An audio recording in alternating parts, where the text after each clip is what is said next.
Qual é o tamanho do seu sonho? Aonde você quer chegar? Será que você abrindo um pequeno comércio, uma lojinha, você pode crescer? Será que dando um passo de cada vez, o céu é o limite, os seus sonhos são o limite? Existia uma família, ou melhor, existe uma família que conseguiu vencer e transpor barreiras, criando de um pequeno negócio um grande conglomerado. Sempre é assim. E com você, vai ser assim? Se você está gostando, desse tipo de conteúdo, repasse esse conteúdo para outras pessoas. Passa o link, assina aí, dá o seu joinha, o seu dislike, faz a sua pergunta, para a gente saber se você está gostando ou não. Mas voltando a essa história, o português ele foi morar em São Paulo e por 19 anos, sabe o que ele fez? Ele juntou o seu rico dinheirinho para quê? Para concretizar um sonho. E é isso que eu venho vendo em muitos de vocês hoje. Vocês hoje estão com um sonho. E muitos estão iniciando seu sonho. E o que ele fez depois de 19 anos trabalhando, então, em um local para poder, trabalhando no comércio, para poder juntar o seu rico dinheirinho? Ele abriu o seu sonho. Ele abriu uma doceria. E essa doceria, ela foi cada vez se desenvolvendo mais. Para vocês terem ideia, essa doceria, em apenas, deixa eu contar aqui, em apenas 4 anos de trabalho intenso, duro, ninguém consegue realizar os seus sonhos sem força de vontade, sem aplicar o próximo passo. Não adianta você obter conhecimento e não colocar no seu negócio. E em 4 anos de muito trabalho, ele conseguiu abrir mais 2 filiais. E aí, 8 anos depois, 2002, 6 anos depois, olha que interessante, foi aberto o primeiro supermercado dessa rede. Então, se a gente for verificar, demorou um pouquinho para que todo esse crescimento acontecesse, mas aconteceu.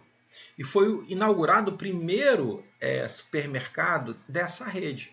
Era uma doceria, foi aberta mais 2 filiais, depois, um tempo depois, um outro supermercado, exatamente na frente, daquela doceria que foi a primeira, a raiz, o início de tudo. E com isso, o que aconteceu? No início dessa primeira inauguração,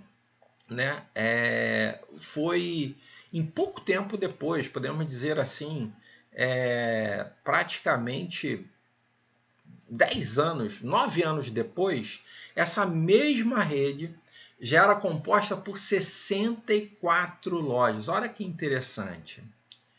Ou seja, esse crescimento foi devido a quê? A vários passos que são dados em direção ao seu objetivo. Essa história é do grupo Pão de Açúcar.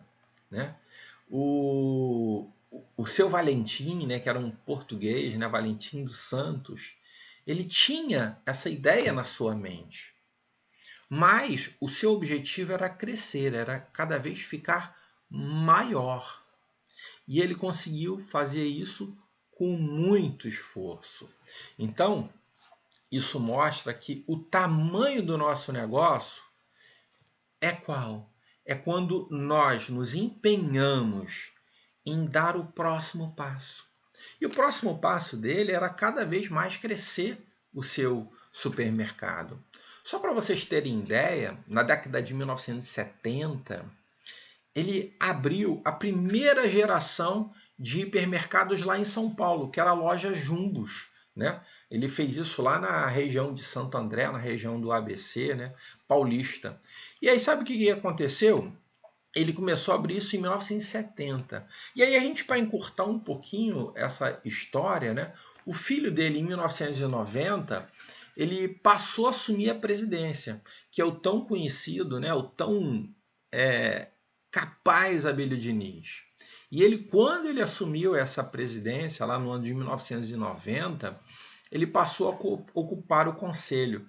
E aí, já em 1993, né, o que aconteceu? Abílio Diniz ele se tornou o acionista majoritário desse grupo, ou seja, aquele sonho que era do seu pai passou para ele. Os outros irmãos não queriam trabalhar, não queriam dar do seu sangue.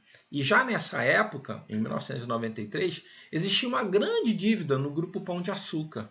Mas já em 1995, essa empresa, né, Abílio Diniz, ele acabou afastando os irmãos dele nessa época de 1993. E já em 1995, ele fez a primeira oportunidade IPO, podemos dizer assim, emissão de ação no Ibovespa. E com essa oferta inicial, ele conseguiu angariar 112 milhões. Só para vocês terem uma ideia.